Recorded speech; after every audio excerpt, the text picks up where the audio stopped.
Yes, it's time for another Emily Thornberry video. Reaction to Emily Thornberry having a bit of a semi-breakdown on live TV on, on BBC last night.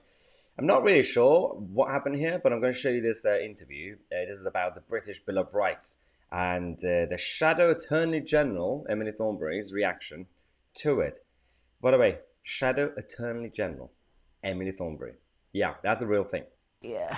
On the one hand, they're saying that we're going to stay in the European Court of Human Rights, but on the other hand, I think they're saying that we're only going to apply their judgments sometimes when we like them, not when we don't like them. I mean, law is law. I mean, the Prime Minister doesn't seem to understand this, but, the law ought to apply all the time. You can't just choose... Okay, there's a bit of a problem with her. I'm not really sure she knows that she makes no sense.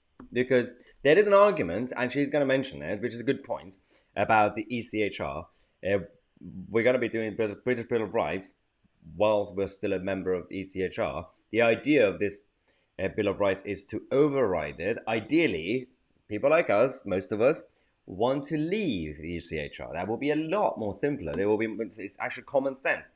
But having said that, if they get the British Bill of Rights the right way, they can easily override stupid decisions that come from European judges. Somehow, the Shadow Attorney General doesn't understand how basic aspects of law and constitutional law works. Which bits you want to apply and which bits you don't. But the law can be prosecuted through the UK Supreme Court rather than the European Court of Human Rights. But they've said that we're going to stay in the European Court of Human Rights, so how does that work? Why am I literally had to nod because of a BBC presenter being right. Don't make me defend the BBC presenters. Stop making... Okay, this is where Emily Thornberry had a bit of a 10-second meltdown in her head, and I have no idea what happened here, but let's just watch it. If we're going to stay in the European Court of Human Rights, but we're only going to pay attention to some of the things they're going to say. Do you know what I really think is going on? There we go. I think that this government is just behaving like some sort of drunk at the end, when the pubs are throwing out and they're in the car park and they're rolling around and they're going, fight me, fight me. They're just trying to think of anything that they can take on at the moment in order to distract us all from what's really happening, which is their inability to govern. They're trying to pick yet another fight. I mean, that face. So, I just can't. So, why is it that Emily Thornberry's go-to analogies always involve alcohol?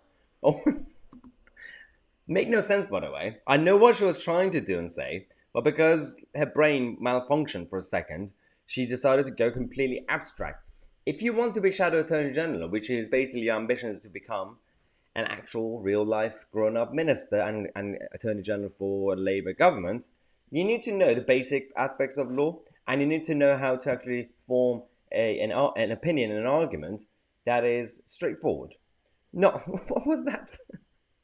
Makes no sense. So we are going to come back because there are a lot of the big issues in the country. I thought I'd just make this quick light-hearted video, show you her reaction. But at 5 p.m, Disrupt, we have a big exclusive story about a national scandal. I'm not going to reveal much. You probably know some of it, but definitely tune in at 5 p.m. Subscribe to the channel. I'm Tousi and we are the media.